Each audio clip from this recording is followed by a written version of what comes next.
오늘은 로마서 8장 32절을 가지고 같이 생각해 보겠습니다. 31절에 그런즉 이 일에 대하여 우리가 무슨 말 하리요? 이것이 우리 신앙의 모든 것이라고 할 수 있습니다. 신앙생활 하면 할수록 예수님의 사랑과 은혜가 너무 감사해서 내가 도무지 할 말이 없다. 그 앞에 우리가 무릎 꿇고 거꾸러지는 것 외에 어떻게 나에게 이런 사랑을 베푸시고 이런 은혜를 베푸시는가. 예수님을 알아가면 알아갈수록 입이 다물어지고 할 말이 없고 그 크신 은총과 사랑 앞에 겸손해지는 것이 신앙생활입니다. 그래서 늘 우리 예수님을 생각하고 십자가를 생각하며 그런즉 이 은혜에 대해서 이 일에 대하여 내가 무슨 말을 하려 이렇게 늘 감동하고 감탄하고 감격하는 것이 우리의 믿음 생활의 핵심입니다.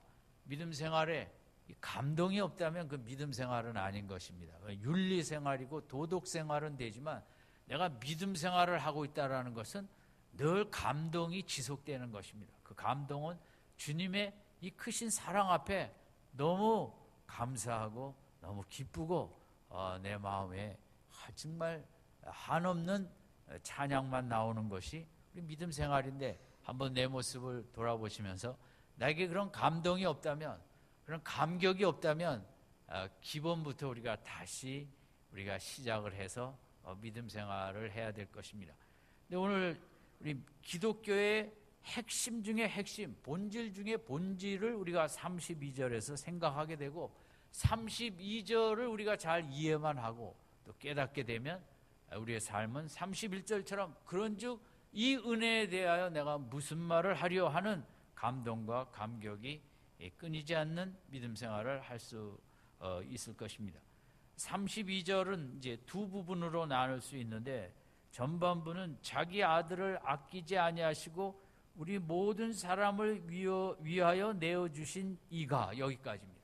이것은 하나님께서 우리들을 위하여 자기 아들을 아끼지 아니하고 내어주셨다. 핵심 단어는 아끼지 아니하시고라는 단어와 내어주셨다. 내어주셨다는 것은 완전히 양도하고 포기했다라는 의미거든요.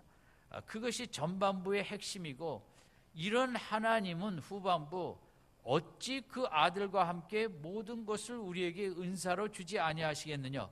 이 아들을 주신 하나님은 우리 이 땅에 살아가는 동안 택한 우리들에게 필요한 것들을 늘 주시기를 기뻐하시는 선물로, 은사는 선물로 해석하는 게 좋겠습니다.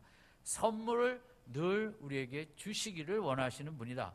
그래서 32절은 전반부는 아들까지 아끼지 아니하고 나에게 주셨다.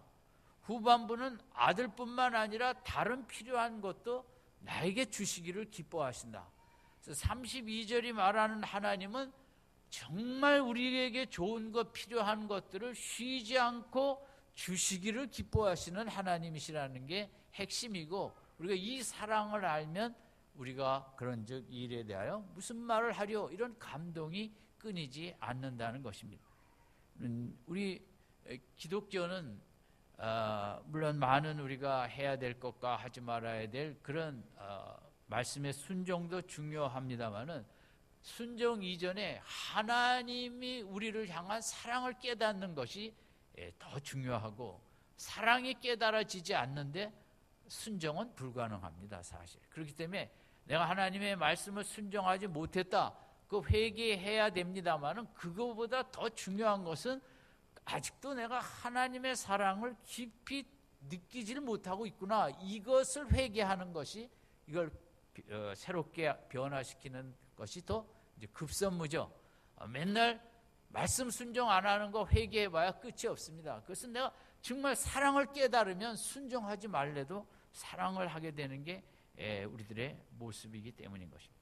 하나님께서 32절 전반부 우리를 향하신 사랑은 뭐냐면 특별히 자기 아들을 아끼지 아니하셨다는 이 부분입니다. 사람들은 아끼는 게 있습니다. 또 아끼지 않는 게 있습니다. 내가 정말 아끼는 것은 남에게 주기 싫어합니다. 남자의 물건이라는 책이 있었습니다.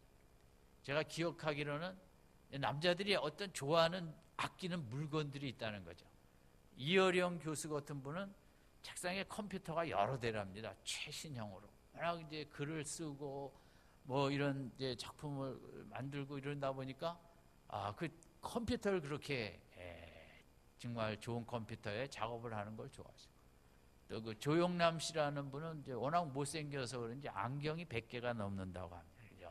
시간만 있으면 이런저런 그렇게 안경을 아낀다. 또 어떤 분들은 뭡니까? 이 만년필, 어떤 분은 볼펜. 저도 이 선물로 받았던 옛날에 이제 그 좋은 볼펜들이 있는데 몇십 년 동안 아끼고 끼고 있죠. 제가 다 쓰다 우리 아이한테 넘겨주리라 하는 마음으로 남자들이 아끼는 거는 누가 함부로 손대고 함부로 대하는 거를 아주 싫어합니다. 우리 사람은 이제 아끼는 대상이 어떤 분은 뭐 자동차를 그렇게 아끼는 분이 있죠. 세차하고 꾸미고. 그러나 사람이 제일 아끼는 대상은 누구일까요? 가족일 것입니다. 가족 안에서도 뭐 순서를 정할 수는 없지만 우리 자녀들을 제일 아끼죠. 자녀들은 정말 내가 대신 이 순간 목숨을 내놓으라 그래도 내놓을 수 있는 대상이 우리 자녀입니다. 그만큼 이 세상에서 특별히 아버지들이 제일 아끼는 대상은 무엇일까요? 누구보다 아마 우리 아들, 딸이 아닐까 싶습니다. 그것이 인간의 본성이고 이것을 누구도 거스릴 수는 없습니다. 성경에도 악한 자라도 자녀에게 좋은 걸 준다고 그랬거든요. 그래서 인간에게 자기 자녀를 아끼는 것보다 더 큰 건 없고 귀한 건 없습니다. 인격체라면. 근데 하나님 아버지도 인격체신데 32절은 그렇지가 않다고 기록되어 있어요. 자기 아들을 아끼지 아니하시고라는 표현이 있어요. 그래서 이건 정말 있을 수 없는 것입니다. 다른 분도 아닌 하나님 아버지께서 어떻게 자기 아들을 아끼지 아니하겠느냐, 아끼지 아니할 뿐더러 십자가에 내어 던져버리셨거든요. 이런 아버지가 어떻게 있을 수 있는가? 여기에 이제 기독교의 핵심이 있을 수 있는 겁니다. 또 하나님께서 자녀가 많았거나 하나님께서 천사 중 하나라면 또 뭐 아끼지 아니할 수도 있죠.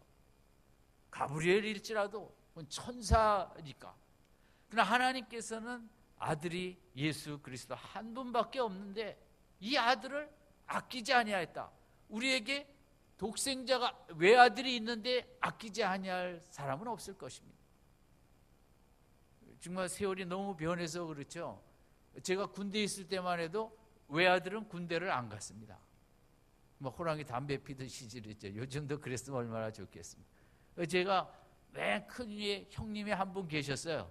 근데 제가 속으로 아이고 우리 형님이 없었으면 나도 안 갔을 것 같아. 이런 생각을 그때 군대에서 한두 번 한 게 아니죠. 여러분 그때는 나라에서도 외아들은 아껴줬어요. 군대 가지 말라고.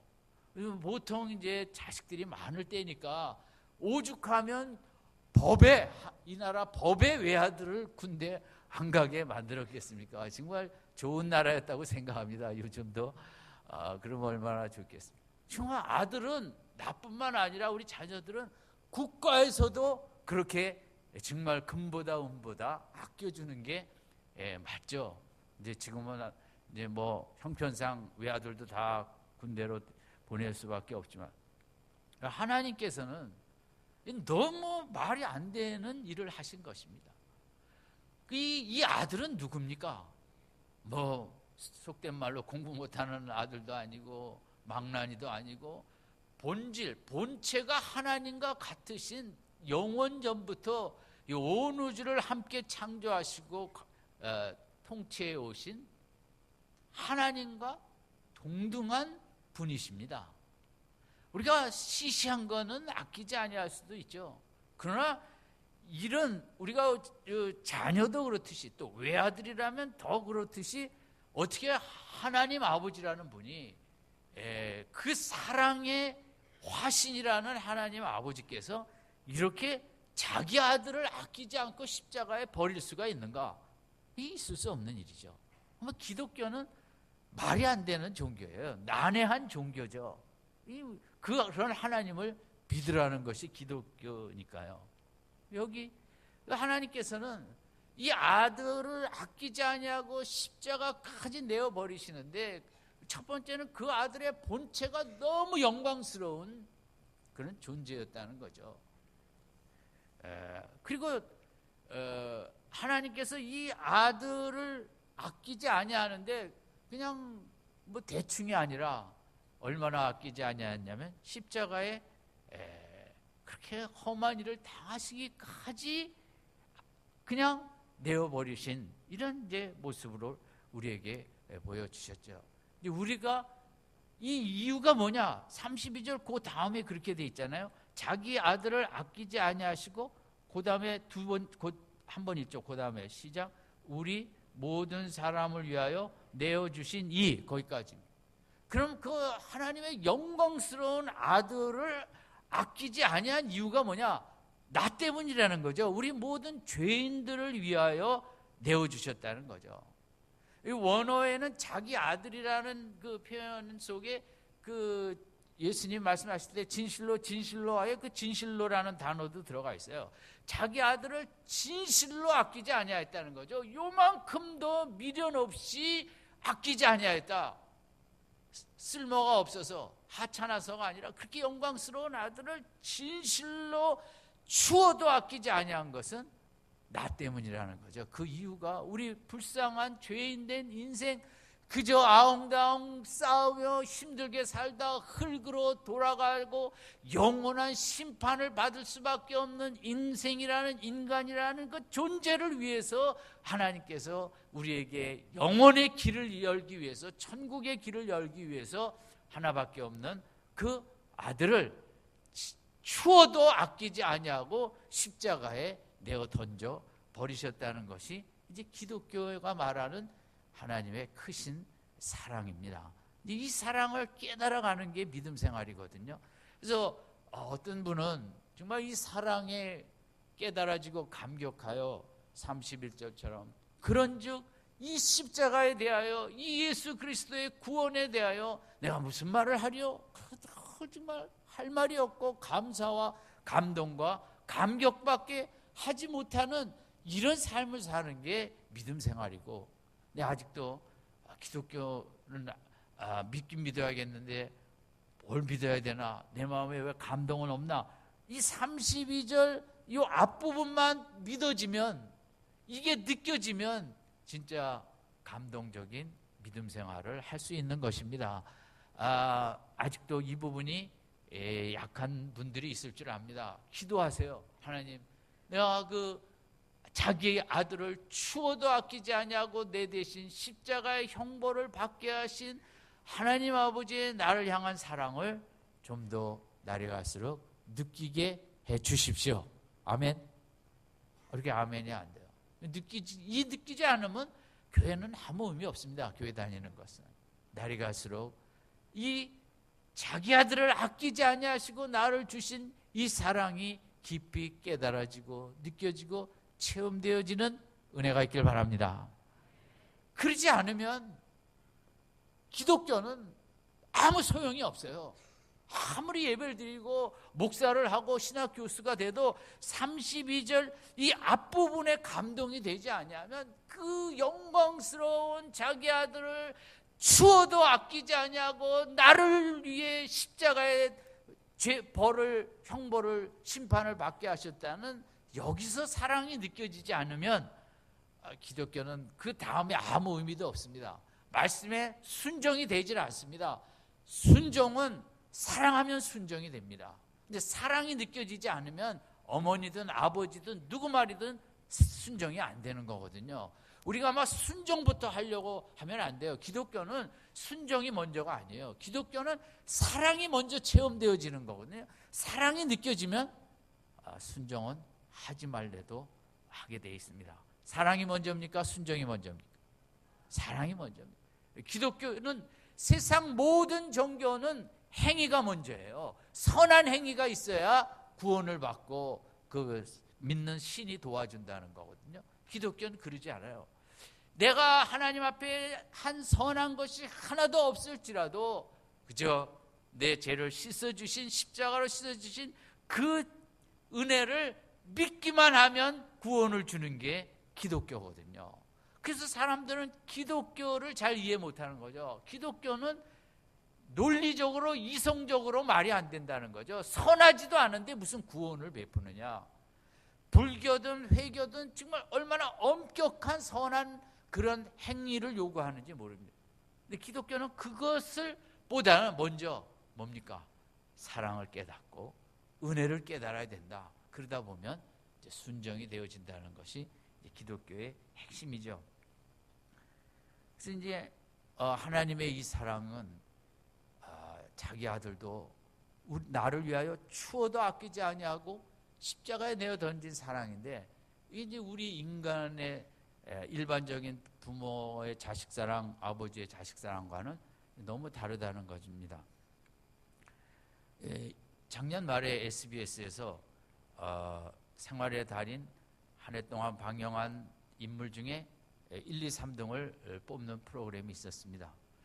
거기 1등을 한 아버지는 어떤 아버지였냐면 중졸 학력에 막노동을 하면서 두 아들을 이제 아버지가 홀로 키웠습니다. 그런데 큰 아들도 중학교를 제대로 졸업하지 못하고 중퇴했고 공부도 안 하고 게임하고, 둘째 아들도 똑같은 길을 걸어 이 집은 다 이제 중학교까지만 공부한 이런 이제 상태가 되었습니다. 내 아버지가 인생을 살면서 나는 이렇지만 우리 두 아들은 이렇게 할 수는 없다. 공부를 시켜야겠다.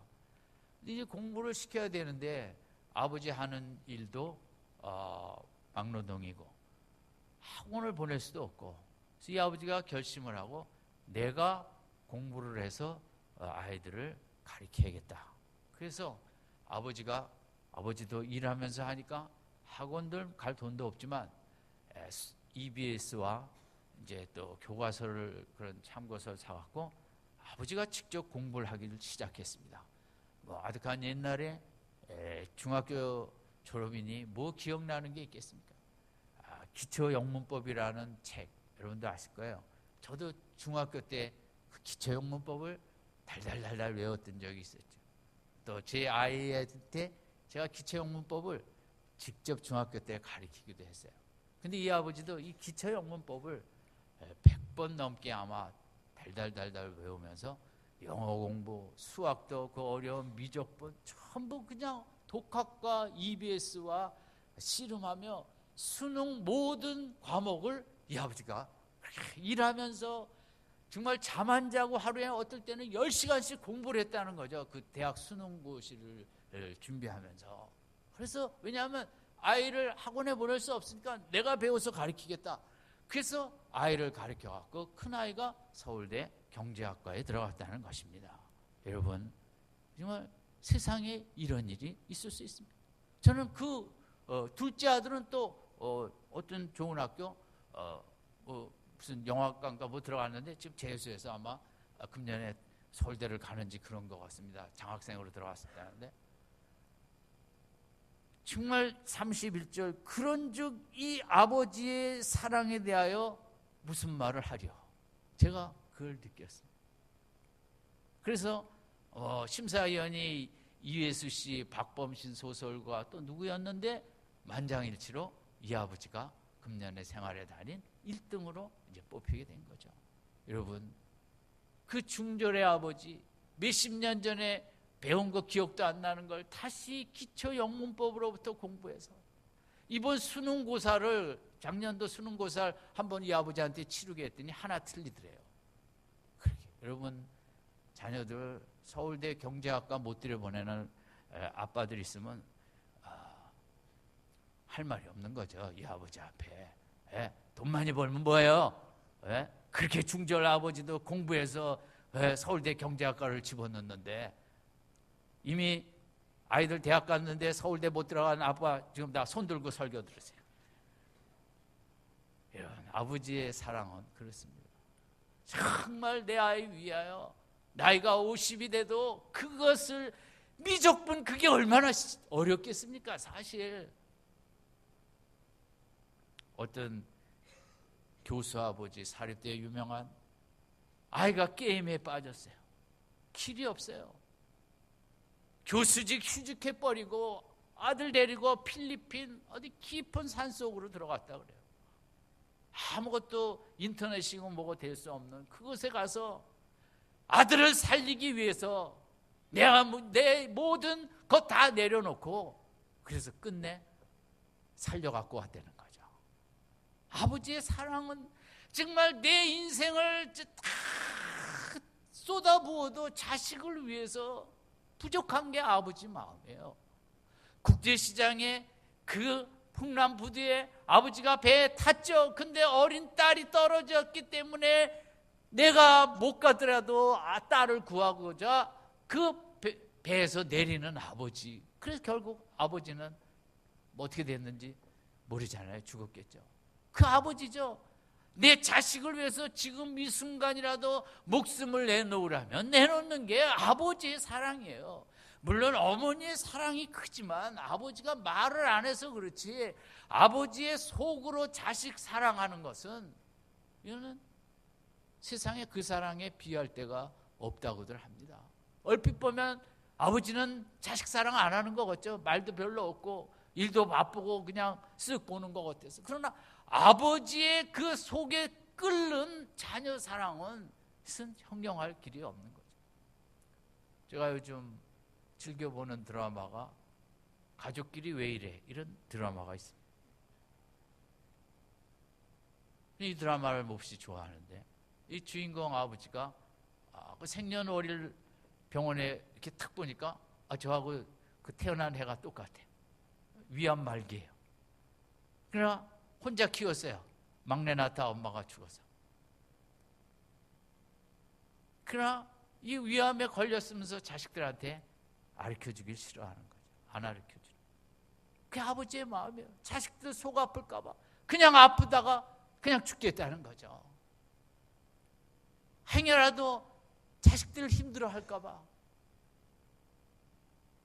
제가 많이 어떻게 죽어야 되나를 그 드라마를 보면서, 그래, 저렇게 죽어야지. 나도 암에 걸리면 아무 말 안 하다가 어느 날 조용히 가버려야지. 이런 생각, 그 마음의 다짐을 제가 새롭게 했습니다. 정말 자녀들한테 요만큼이라도 신경 쓰이게 하고 싶지 않고 배 끼치고 싶지 않고, 부모의 마음이죠. 자녀들 잘 되기를 바라는.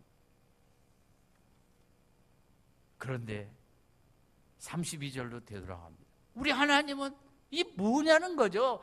자기 아들을 아껴야 되는데 주어도 아끼지 아니하는 이 하나님 아버지의 사랑은 도대체 무슨 사랑이냐? 나 때문에, 나를 위해서 죄인된 인생, 하나님의 형상을 만들어 지음받은 이 땅에 살고 있는 내가 그저 죄 속에 뒹굴다 흙으로 지옥으로 돌아갈까? 우리 인류를 위하여 자기 아들을 추워도 아끼지 아니하고 십자가에 내어 던져버리신 이 아버지의 사랑. 이 아들이 십자가 지기 전날 밤에 겟세마네 동산에서 통곡과 아버지여 할 수 있으면 이 잔을 내게서 돌려달라고 그렇게 피땀 흘려 하나님 앞에, 아버지 앞에 메어 달리고 기도할 때 하나님 아버지는 외면하셨습니다. 우리 진짜 아버지라면 아이가 울 때 정말 가슴이 찢어지고 대신 울어주고 위로하는 게 아버지죠. 그러나 하나님 아버지는 이 사랑하는 아들의 십자가 앞에 그렇게 가슴을 치며 다른 길은 없겠냐고 나를 돌봐달라고 하나님 앞에 울며 불며 메어 달릴 때 외면해 버리셨습니다. 누구를 사랑하기 때문에? 나를 우리 인간인 나 죄인된 우리들을 사랑하기 때문인 것입니다. 믿으십니까? 아멘. 이게 믿어지는 게 기독교입니다. 하나님께서 자기 아들보다 나를 구원하는 게 영혼과 천국을 주시는 게 더 급해서 이 죄악된 세상에서 깨끗하게 사는 의로운 자녀가 되는 이 구원의 선물을 주시는 게 더 하나님 아버지 앞에는 더 긴박하고 급박하고 귀해서 그 하나밖에 없는 아들을 추워도 아끼지 않냐고 십자가에 내어 던져버리고 나를 사랑하사 구원하시기 위해서 오늘 32절 전반부를 행하신 하나님 아버지, 이 하나님을 우리가 아버지라고 부르는 은혜를 입었습니다. 기독교는 어떻게 생각이 잘 되질 않습니다. 너무 놀라웠고 너무 충격적이고 어떻게 이런 사랑으로 나에게 다가올 수 있는가? 하나님 천지 창조주 그분이 나에게 어떻게 이런 사랑으로 나에게 다가오셨는가? 이 아침에 그 사랑이 내 가슴속 깊은 곳에 가득히 느껴지는 은혜가 충만하기 바랍니다. 이게 기독교. 교회 다니는 목적은 이 사랑을 깨닫는 것입니다. 이 사랑에 엎드려지는 게 교회 다니는 목적입니다. 다른 거 하나도 없습니다. 기독교가 원하는 것은 이 사랑을 받으라는 겁니다. 이 사랑을 믿음으로 거저받고 이 은혜를 감사하고 감동하라는. 근데 오늘 바울의 논리는 그게 이것을 얘기한 32절 전반부는 이제 후반부를 위해서 있어요. 그 주신 이가 그 다음에 어찌부터 같이 읽겠습니다. 시작. 어찌 그 아들과 함께 모든 것을 우리에게 은사로 주지 아니하시겠느냐. 이 말씀을 우리가 이렇게 시시하게 읽어갖고는 안 되겠습니다. 정말 기독교의 모든 것이 32절인데 32절 크게 다시 한번 읽겠습니다. 시작. 자기 아들을 아끼지 아니하시고 우리 모든 사람을 위하여 내어주신 이가 어찌 그 아들과 함께 모든 것을 우리에게 은사로 주지 아니하시겠느냐. 이 은사는 선물이라고 그랬죠. 그럼 이 아들, 영광의 아들을 추워도 아끼지 않고 나에게 주셨다면 이 하나님은 그 외에 내 이 땅의 인생에 필요한 것도 어찌 주시지 않겠느냐. 하나님은 정말 주시기를 기뻐하시는 분이다. 마음껏 받는 것이 기독교라는 이제 바울의 논리이죠. 우리는 구원하신 하나님은 좋은 것을 주시기를 기뻐하십니다. 성경의 하나님은 정말 주시는 것을 기뻐하시고 주시는 즐거움으로 사시죠. 우리에게 겨울철 이 따뜻한 햇빛을 주시는 기쁨 얼마나 감사합니까? 겨울에 날마다 구름만 낀다면 못 살죠. 따뜻한 햇볕을 주시고 때에 따라 비를 주시고 산소를 주시고 눈을 내려주시고 물을 주시고 이런 하나님께서 우리에게 주시기를 기뻐하시고 즐거워하시는데 그러면 이런 질문을 할 수 있죠. 근데 왜 나는 왜 뭐 주신 게 없나? 받은 게 없나? 그것은 내가 하나님께 주시려고 기도를 많이 안 해서 그럴 수 있습니다. 그래서 기도를 해야 되거든요. 인격체 간에는 알아서 주시지 그것은 좀 없습니다. 다 달라 그래야 주지. 가만히 있으면 남편이 아내 마음 다 알아줍니까? 모릅니다. 말해야 그렇구나 알죠. 남편이 아내가 내 마음 다 알아주겠지. 그런 아내 세상에 아무도 없습니다. 내가 말을 해야 표현을 해야 아내가 내 마음을 알아주는 것처럼 하나님께서도 인격적인 관계에서 우리가 구하고 하나님은 주시고 이것이 양쪽에서 성립이 돼야죠. 어떤 기도를 해야 되나? 나는 기도라는 걸 잘 모르겠다고. 기도를 어떻게 하는 건가? 어떻게 하면 응답을 받는 기도를 할 수 있을까? 기도의 능력이 뭘까? 제가 한 가지만 말씀드리겠습니다. 성경에서 가장 본보기로 좋은 기도가 요한복음 2장 3절에 있는데 찾지는 마시고 제가 읽겠습니다. 물을 포도주로 바꿀 때 마리아가 예수님 앞에 나가서 이렇게 말했어요. 포도주가 모자란지라 예수의 어머니가 예수에게 이르되 저희에게 포도주가 없다 하니 딱 요 말만 했어요. 예수님 앞에. 예수여, 이 집이 잔치집인데 포도주가 떨어져서 체면이 말이 아닌데 이게 지금 어디서 사러 갈 데도 없고 이 밤에 어찌하면 좋느냐, 이런 말도 안 했어요. 딱 한마디만 했어요. 뭐라 하면 저희에게 포도주가 없다. 우리 한번 따라합시다. 저희에게 포도주가 없다.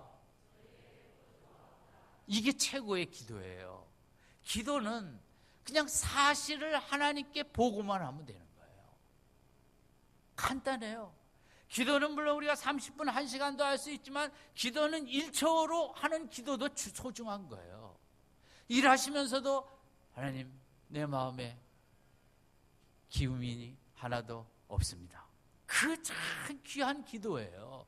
하나님은 뭐 차원 높은 미사여구를 언어를 동원한 화려한 그런 기도를 하나님이 원하지는 않으세요. 하나님께서 하나님 힘이 없습니다. 그게 그러면 성령께서 내 옆에서 중보기도를 하죠. 하나님 지금 너무 일이 많고 어젯밤 일 때문에 늦게 잠을 자갖고 잠도 못 자고 지친 가운데 피곤한데 사랑하는 이 성도가 힘이 없습니다. 성령께서 중보기도를 하고 하나님께서는 전지전능하시기 때문에 내가 힘이 없는 거 다 알고 있어요. 원하는 것은 내가 하나님을 의지하고 내 힘든 상태를 하나님께 고하는 것, 이걸 하나님이 기뻐하시죠. 그게 믿음이거든요. 그래서 뭐 알지도 못하는 사람한테 나 아파 이런 얘기 안 하잖아요. 내가 정말 믿을 수 있는 사람한테 나 지금 너무 속상해 이렇게 얘기하는 것처럼 그렇게 얘기하는 자체가 정말 신뢰의 관계고 성경이 원하는, 하나님이 원하는 믿음의 관계거든요. 일하다가도 1초 기도를 하세요. 하나님 생각이 복잡합니다. 하나님 속상합니다. 하나님 손님 때문에 마음 아파 죽겠습니다. 그게 기도예요. 성경이 말하는 기도는 내 마음의 상태를 그냥 하나님 앞에 간단하게 보고만 하는 거, 이것도 하나님이 너무나 귀히 여기시는, 그렇구나, 지금 손님 때문에, 고객 때문에, 공부 때문에 하나님 잘 이해가 안 됩니다. 공부하다가도. 그러면 또 하나님께서 그걸 또 이해할 수 있도록 도우시죠. 우리에게 진짜 필요한 기도는 그 마리아가 보여준, 되게 우리가 있는 거 감사하다는 기도는 잘 안 하죠. 되게 없는 게 많다 보니까 없는 거 얘기하세요. 하나님 내 마음에 기쁨이 없습니다. 내 마음이 즐거움이 없습니다. 그렇게 하나님 앞에 고백하세요. 내 팩트만 얘기하세요. 나의 상태. 하나님 우리 자녀가 시험이 앞입니다. 시험을 앞두고 있습니다. 그 얘기만 해도 되는 거예요. 하나님께서 다 하시는데 그거 못 도와주시겠어요? 기도는 간단합니다. 정말 차원 높은 기도는 수식어가 없는 기도입니다. 내 상황만 알려면 되는 것입니다. 하나님 그걸 기뻐하십니다. 하나님 내가 이렇게 해서 여기 언제까지 안 되고 안 되면 안 되고 뭐 하면 안 되고 그거 안 얘기해도 됩니다. 하나님 다 하시거든요. 어떻게 기도가 쉽습니까? 어렵습니까? 아직도 어려워요. 대답 안 하시는 분은 어렵다 이거죠. 네. 기도는 정말 쉬우면서 그게 최고의 수준의 기도인 것입니다.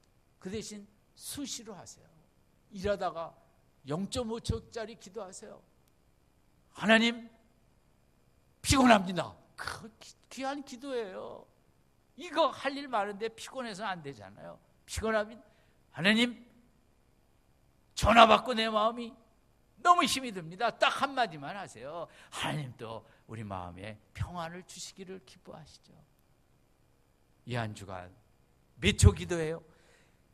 1초 기도하시면서 사세요. 이 땅은요 기도 없이 살 수가 없어요. 수시로 하나님께 보고하세요. 나 이게 없습니다. 기운이 안 납니다. 힘이 안 납니다. 생기가 없습니다. 하나님 내 마음이 답답합니다. 내 마음이 무너집니다. 내 마음이 쓸쓸합니다. 외롭습니다. 내 마음이 주저앉고 싶습니다. 이렇게 수시로 기도하면 하나님께서 수시로 더 응답하시고 우리 마음에 로마서 8장 32절 어찌 그 아들을 주신 분이에요. 하나님은 아들을 십자가에 주셨는데 그 아들과 함께 모든 것이라 그랬거든요. 우리 인생에 필요한 모든 것, 정서적인 것, 육체적인 것, 영적인 것, 뭐 물질적인 것 자꾸 보고하세요. 하나님께. 하나님께서 다 우리에게 맞는 형편 따라 또 즉각 도우실 것은 즉각 도우시고, 사람이요 생각 하나만 딱 바로 해도 하루를 행복하게 살 수 있다 그래요. 난 전 그 말을 좋아해요. 생각 하나 딱 바른 생각하면 힘이 나게 됩니다. 아주 인생을 보는 눈이 확 달라집니다. 어떤 이제 말씀이든 어떤 생각이 팍 들어오면 하나님이 주시는 거거든요. 하나님 마음이 복잡합니다. 하나님 단순하게 바꿔주실 줄 믿습니다. 마음이 무겁습니다. 기도하면 하나님도 마음을 가볍게 해주시는 역사를 이루시죠. 오늘 정리합니다. 32절 하나님은 무엇을 제일 좋아하시는 하나님이에요? 주시기를 제일 기뻐하시는 하나님. 오늘 이걸 놓치고 가면 안 돼요. 하나님은 뭘 제일 좋아하시는 분이에요? 주시고. 좋은 것 주신 것 중에 최고는 뭘 주셨어요? 자기 아들을 주셨어요. 주신 것 중에 제일 최고의 선물은 무엇이었어요? 우리에게 주신 하나님의 아들이에요. 아들. 왜 대답을 안 하세요? 자꾸 이게 느껴지려고 몸부림쳐야 되거든요. 멍하니 있어갖고 이게 느껴지지 않으면 믿음 생활이 되질 않아요. 하나님이 나에게 주신 최고의 선물은 하나님의 누구입니까? 아들이에요. 그 아들을 십자가에 내어 던져버린, 그렇게 주신 거예요. 나를 위해서 아들을 줘야 내가 살기에. 그 다음에 아들 말고 32절 후반부 모든 것이라 그랬어요. 모든 것을 주시기를 기뻐하시는 분이 하나님이세요. 이 하나님과 함께 하나님 앞에 이 한 주간도 1초짜리 기도 많이 하세요. 많이 하시고 또 하나님 그때마다 주시는 선물 많이 받고 행복하고 힘있고 승리하는 복된 한 주간 되시기를 주님의 이름으로 축원드립니다. 우리 로마서 8장 32절 큰 목소리로 읽고 마치겠습니다. 시작. 자기